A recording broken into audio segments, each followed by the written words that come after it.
Hello students, hope you all are doing good. I am Professor Dipali Jain. So welcome to the lecture 19 of your subject operating system, and today your lecture 8 of unit 2. Unit 2 named as process and thread management, and we are running the topics as in this unit. Your part third of process scheduling and CPU scheduling is running, and your topic 6 scheduling algorithm is already running, which is 5 types scheduling algorithms basically. So your first type of scheduling algorithm is completed in your previous lecture number 18. So in your today lecture 19 we will see the second type of scheduling algorithm, that is shortest job first scheduling non-primitive SJF with their numerical and advantages and disadvantages. Okay, so मैंने आपको पहले भी बोला है कि आपको हर type की शेड्यूलिंग के एल्गोरिथम जो है उसके अंदर मैं पूरा एक न्यूमेरिकल जो क्वेश्चन है वो अच्छे से कंप्लीट करवाऊंगी, बिकॉज जीटीयू में 7 मार्क्स के न्यूमेरिकल क्वेश्चंस आते हैं एज वेल एज गेट के एग्जाम में भी आते हैं. तो और साथ में आप देखोगे उसके एडवांटेजेस एंड डिसएडवांटेजेस, बिकॉज उसकी जो डिसएडवांटेजेस होगी उसको रिमूव करने के लिए नेक्स्ट टाइप की जो आपकी शेड्यूलिंग के एल्गोरिथम होगी वो डिज़ाइन हुई होती है. So let's see your type 2 scheduling algorithm in your topic 6 SJF, that is shortest job first scheduling algorithm. तो शॉर्टेस्ट जॉब फर्स्ट जो आपकी शेड्यूलिंग एल्गोरिथम होती है ये 2 टाइप्स की होती है, नॉन प्रिमिटिव उस SJF और प्रिमिटिव SRTF, यानी इसको प्रिमिटिव SJF भी बोलते हैं और उसको SRTF भी बोलते हैं. तो इफ़ क्वेश्चन में पेपर में आता है कि यूजिंग नॉन प्रिमिटिव, तो आपको SJF में ये जो भी फर्स्ट टाइप का न्यूमेरिकल में सॉल्व करने का मेथड समझाऊंगी तो आपको उस पैटर्न से सॉल्व करना है. और अगर एग्ज़ाम में मेंशन होता है प्रिमिटिव तो आपको SRTF यानी कि प्रिमिटिव SJF से के मेथड से आपको सॉल्व करके आना है. तो आपको ये दोनों नेम से क्वेश्चन में मेंशन हो सकता है, तो आपको क्वेश्चन को बहुत अच्छे से पहले रीड करना है, राइट. तो शॉर्टेस्ट जॉब फर्स्ट जो शेड्यूलिंग है वो 2 टाइप्स की होती है, नॉन प्रिमिटिव SJF और प्रिमिटिव SJF, और इसका सेकेंड नेम होता है SRTF. अब हर न्यूमेरिकल को सॉल्व करने के लिए उसका एक क्राइटेरिया होता है, क्योंकि हमको बनाना होता है फर्स्ट नंबर पे क्या, गैंट चार्ट, राइट. तो गैंट चार्ट बनाने के लिए जो क्राइटेरिया है, तो जैसे FCFS में था अराइवल टाइम, तो यहाँ पर क्या होगा, बर्स्ट टाइम, राइट. तो जब हम गैंट चार्ट बनाएंगे तो क्वेश्चन जो अपना गिवन होगा तो उसमें आप क्या लुक आफ्टर करोगे, आप देखोगे कि बर्स्ट टाइम क्या है उसका, राइट. फिर मोड, क्योंकि नॉन प्रिमिटिव है कि प्रिमिटिव है वो बहुत मैटर करता है, क्योंकि मैंने आपको प्रिमिटिव और नॉन प्रिमिटिव दोनों की ही डेफिनेशन बताई है. नॉन प्रिमिटिव का मतलब होता है कि can't leave in the middle of the execution, right. Okay, so numerical question of your non-primitive SJF. So let's see the questions, how the question will come in your exam. So the question is calculate the average waiting time, average turnaround time and provide the Gantt chart for the same. तो ये आपको एक tabular format में question होगा, और sometimes you will see the question कि आपको theory में भी ऐसा मेंशन करके मिल सकता है कि you have the processes P1, P2, P3, P4, P5 and the arrival time as respectively 0, 1, 2, 3, 4 and the burst time respectively for 4, 3, 1, 2, 6. तो आपको थियोरी में भी मेंशन होकर आ सकता है, एज वेल एज आपको टेबल में भी मेंशन होकर के इस तरीके से शो होगा. ओके, तो मोस्ट ऑफ द टाइम वैसे ये आपको टेबल में ही क्वेश्चन जो है वो मिलेगा. सो लेट्स सी कि इसका आंसर कैसे बनाना है. आपको फर्स्ट क्या बनाना है, उसका गैंट चार्ट. तो मैंने आपको कल भी सिखाया था कि गैंट चार्ट जो है वो स्टार्ट होगा कहाँ से, ऑलवेज 0 से स्टार्ट होता है. कहाँ से स्टार्ट होता है, 0 से. तो देखिए क्वेश्चन में कोई प्रोसेस है जो 0 से स्टार्ट हो रहा है, तो कौन सा स्टार्ट हो रहा है, आपका P1 स्टार्ट हो रहा है. तो हमको पहले क्या एंटर करना पड़ेगा यहाँ पर, P1. ऐसा कंपलसरी नहीं है, कितनी बार जो आप न्यूमेरिकल्स देखोगे उसमें 0 जो है वो कहीं और भी मेंशन हो सकता है, तो वो प्रोसेस पहले क्या होता है, एंटर हो जाएगा, राइट. तो यहाँ पर 0 पे जो है आपका कौन सा है, P1 प्रोसेस है, तो आप लिखोगे 0. अब हमको मेंशन क्या करना है, बर्स्ट टाइम. तो यहाँ पर क्या है 4, तो 0 + 4 करोगे तो P1 का जो आपका बर्स्ट टाइम है वो क्या आ जाएगा, लास्ट वाला जो टाइम है वो होगा 4, राइट. तो यहाँ पर P1 का टास्क कंप्लीट हुआ. ओके, अब नेक्स्ट आता है आपको सिर्फ देखना है बर्स्ट टाइम। तो जिसका बर्स्ट टाइम सबसे कम रहेगा वो प्रोसेस आपको सबसे पहले शेड्यूल करना है। मैं आपको फिर से रिपीट कर रही हूँ लाइन कि जिसका बर्स्ट टाइम सबसे कम होगा वो प्रोसेस आपको सबसे पहले शेड्यूल करना है। तो अब नेक्स्ट देखिए किस प्रोसेस का सबसे कम बर्स्ट टाइम है। तो आपको यहाँ पर दिख रहा होगा बर्स्ट टाइम कौन सा है, P3 का बर्स्ट टाइम क्या है, यहाँ पर कम है। ओके, तो अभी जो मैंने आपको क्वेश्चन में प्रीवियस पीपीटी में बताया था कि मोड क्या है चेक करने का, क्राइटेरिया है चेक करने का बर्स्ट टाइम।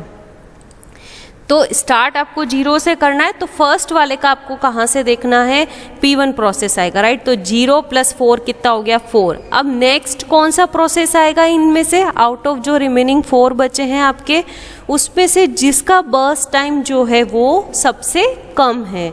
तो you can see in the question कि P3 प्रोसेस का बर्स्ट टाइम क्या है, 1।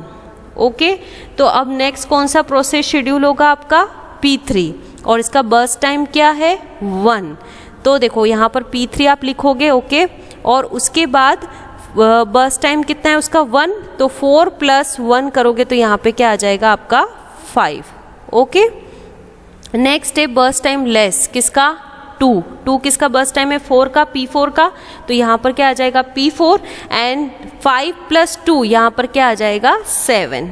ओके, फिर नेक्स्ट बर्स्ट टाइम किसका लेस है, वो है आपके प्रोसेस कौन सा, P2 का। तो यहाँ पर P2 आ जाएगा 7 + 3, क्योंकि उसका बर्स्ट टाइम क्या है, 3। तो 7 + 3 = यहाँ पर क्या हो जाएगा, 10। फिर नेक्स्ट कौन सा प्रोसेस बचा है आपका, P5। तो P5 और 10 + 6, क्योंकि उसका बर्स्ट टाइम क्या है, 6। तो 10 + 6 क्या हो जाएगा, 16। तो आपको समझ में आया होगा कि जैसे आपने FCFS में अराइवल टाइम देखा था, राइट। तो आपके सारे प्रोसेस कैसे आ गए थे सीक्वेंस में, फर्स्ट कम्स फर्स्ट सर्व था। लेकिन शॉर्टेस्ट जॉब फर्स्ट, वो भी कौन सा आप सॉल्व कर रहे हो, नॉन प्रिमिटिव, राइट। तो इसके अंदर पहला तो 0 से ही स्टार्ट होगा, ऑलवेज 0 से ही स्टार्ट होता है। तो P1 प्रोसेस आएगा, राइट। तो उसका बर्स्ट टाइम आप लोग मेंशन करोगे। उसके बाद जो प्रोसेसेस आपको गैंट चार्ट में शो करने हैं उसमें आप देखोगे किसका बर्स्ट टाइम सबसे कम है। तो नेक्स्ट किसका था, P3 का, फिर उससे कम था P4 का, उससे कम था P2 का, और लास्ट किसका है, P5 का। तो वो सब मेंशन हो जाएंगे, प्लस उसके बर्स्ट टाइम आपस में क्या होते जाएंगे, ऐड होते जाएंगे। तो यहाँ पर आपका गैंट चार्ट क्या होता है, कंप्लीट। और गैंट चार्ट कंप्लीट होते ही आपको क्या कैलकुलेट करना होता है, वेटिंग टाइम और टर्न अराउंड टाइम, राइट। तो let's see the waiting time. Okay, तो और सेम अगर इसमें भी 2 सिमिलर आपके अराइवल टाइम आते हैं, अगर 0 पे 2 आते हैं, जैसे फॉर एग्जांपल यहाँ पर P1 पे 0 पे है, तो यहाँ पे अगर P2 भी 0 पे होता है तो सीक्वेंस में 1 आता है पहले, फिर 2 आता है, तो P1 ही पहले आपका एंटर होगा। फिर उसके बाद तो आप क्या चेक करना स्टार्ट करोगे, बर्स्ट टाइम चेक करना स्टार्ट करोगे। तो let's see how we can calculate the waiting time. तो गैंट चार्ट का इनिशियल माइनस आपको क्या करना है, अराइवल टाइम, राइट। तो जैसे अपन ने कल कैलकुलेट किया था FCFS के अंदर, लेक्चर के अंदर, प्रीवियस लेक्चर में आपके, तो वैसे ही अपन इसमें कैलकुलेट करेंगे। P1 के लिए गैंट चार्ट का इनिशियल चेक करो तो 0, राइट, और अराइवल टाइम, तो 0 माइनस क्या होगा, 0। अराइवल टाइम आपका टेबल में गिवन होता है, तो 0 - 0 तो कितना हो गया आपका, 0। फिर नेक्स्ट आप P2 के लिए कैलकुलेट करोगे, तो P2 का गैंट चार्ट का इनिशियल क्या हो गया, 7, राइट। और यहाँ पे आपका अराइवल टाइम हो गया 1, तो 7 - 1 करोगे तो कितना आएगा, 6। तो लेट्स सी 7 - 1 कितना होगा, 6 मिलीसेकंड। सेम आप किसके लिए कैलकुलेट करोगे, P3 के लिए। तो लेट्स सी P3 का इनिशियल क्या है, 4, और अराइवल टाइम क्या है, 3। तो 4 - 3 = कितना हो जाएगा, P3 के लिए 4 - 2 तो = हो जाएगा आपका 2 मिलीसेकंड। P4 के लिए करोगे तो P4 के लिए देखो इनिशियल 5 है और अराइवल टाइम है 3, तो 5 - 3 तो कितना होगा आपका 2 मिलीसेकंड। फिर नेक्स्ट आपका लास्ट बचता है रिमेनिंग P5, तो P5 का आपका गैंट चार्ट का इनिशियल कितना हो गया, 10। इनिशियल वैल्यू जहाँ से वो स्टार्ट हो रहा है 10 माइनस आपका अराइवल टाइम कितना है P5 का 4, तो 10 - 4 आप करोगे तो कितना आएगा 6 मिलीसेकंड, राइट। तो जब आपके वेटिंग टाइम कैलकुलेट हो जाता है सबका, तो आप क्या निकालते हो, total waiting time. The short form is TWT and it is referred as total waiting time. So let's calculate the all milliseconds timings of waiting times. 0 plus 6 plus 2 plus 2 plus 6, right? तो कितना हो गया आपका 16 millisecond. अब next you need to calculate average waiting time. So short form is AWT, right? तो 16 upon कितने number of processes हैं 5, तो 16 divide by 5 equal to 3.2 millisecond. Okay, तो यहाँ पर आपका वेटिंग टाइम और टोटल वेटिंग टाइम और एवरेज वेटिंग टाइम जो है वो कंप्लीट होता है. नेक्स्ट आता है आपका टर्न अराउंड टाइम, राइट? उसका formula completion time minus AT, यानी गैंट चार्ट की लास्ट वैल्यूज की. तो जब आप वेटिंग टाइम कैलकुलेट करते हो तो इनिशियल वैल्यूज चेक करते हो. जैसे P3 की 4 है, P4 की 5 है, P2 की 7 है, P5 की 10 है. जब आप टर्न अराउंड टाइम कैलकुलेट करोगे तो कौन सी वैल्यूज देखोगे? Last value, right? P1 के लिए 4, P3 के लिए 5, P4 के लिए 7, P2 के लिए 10 और P5 के लिए 16. ओके, तो P1 के लिए गैंट चार्ट की last value minus arrival time. Same दोनों फॉर्मूलाज के अंदर माइनस तो आपको क्या करना है? अराइवल टाइम ही माइनस करना है, अराइवल टाइम ही माइनस करना है. Okay, so let's see 4 minus 0, 4 millisecond हो गया. P2 के लिए आप अगर कैलकुलेट करोगे तो P2 की लास्ट वैल्यू क्या है? 10 माइनस उसका अराइवल टाइम इज 1, तो 10 माइनस 1 इक्वल टू कितना आएगा? 9 मिली सेकेंड, राइट? P3 के लिए आप कैलकुलेट करोगे तो P3 का लास्ट 5, ओके, एंड उसका arrival time is 2, 5 minus 2 that is आपका 3 जो है वो क्या आएगा? उसका टर्न अराउंड टाइम. P4 के लिए कैलकुलेट करोगे तो गैंट चार्ट की उसकी लास्ट वैल्यू दैट इज 7 और उसका अराइवल टाइम दैट इज 3, तो 7 माइनस 3 कितना होगा? 4. Okay, so it is 4 millisecond. Last one is P5 और उसकी लास्ट वैल्यू क्या है गैंट चार्ट की? दैट इज 16 माइनस 4, तो 16 माइनस 4 होगा, राइट? तो कितना होगा? 12 मिली सेकेंड.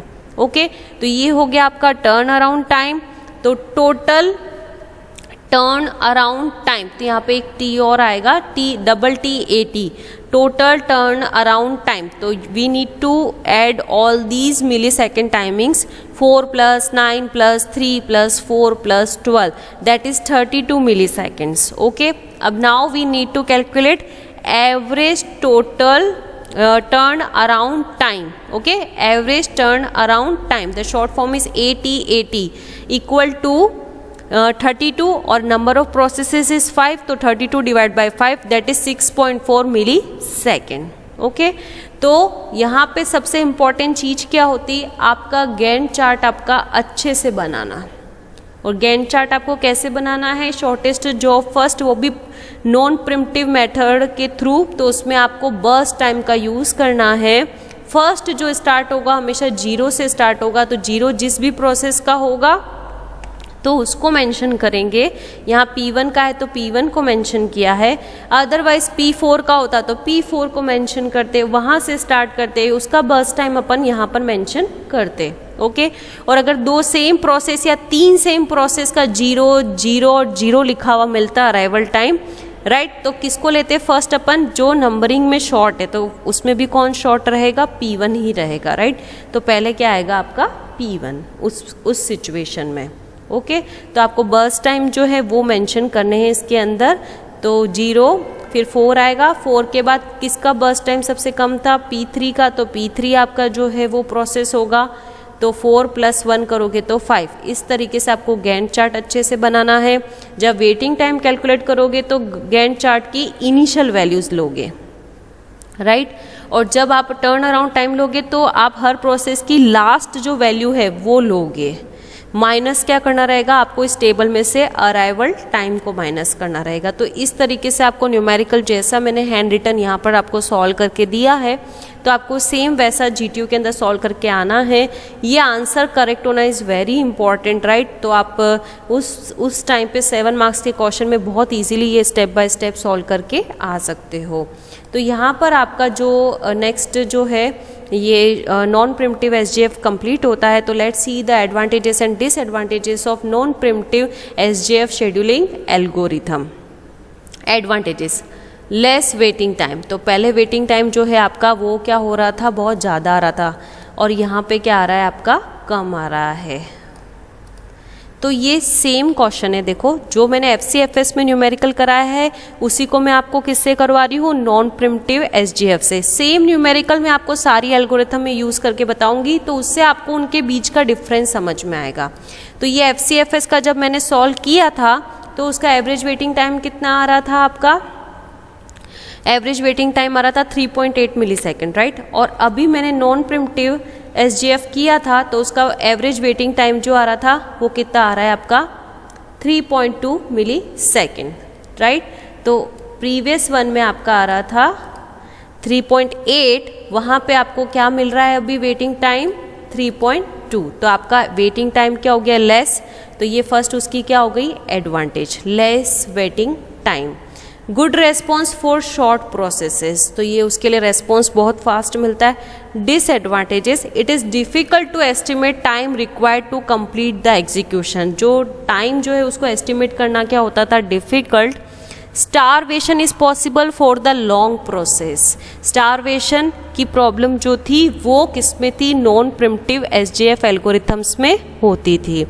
लॉन्ग प्रोसेस में वेट द फॉर एवर, तो उनको स्टारवेशन मतलब उनका टर्न कब आएगा उस चीज़ की प्रोसेस को क्या रहती थी, हंग्रीनेस रहती थी। Starvation, star means the meaning is hungry, right, कि उसका कब टर्न आएगा उसके लिए उसको वेट करना पड़ रहा था। सो in non-primitive SGF the starvation problem is possible for the long processes. So I hope you understand the numerical, और जो नेक्स्ट आपके लेक्चर्स आएंगे तो मैं आपको हर लेक्चर में एक सेपरेट न्यूमेरिकल ही अच्छे से एक्सप्लेन कर रही हूँ ताकि आप एक को अच्छे से प्रिपेयर कर सको। And it's my request to you students कि kindly prepare your hand written notes and do this numericals by your hand self, right, okay, once, so you can understand and solve in exam also, and you can get the 7 marks easily, right? So thank you so much students.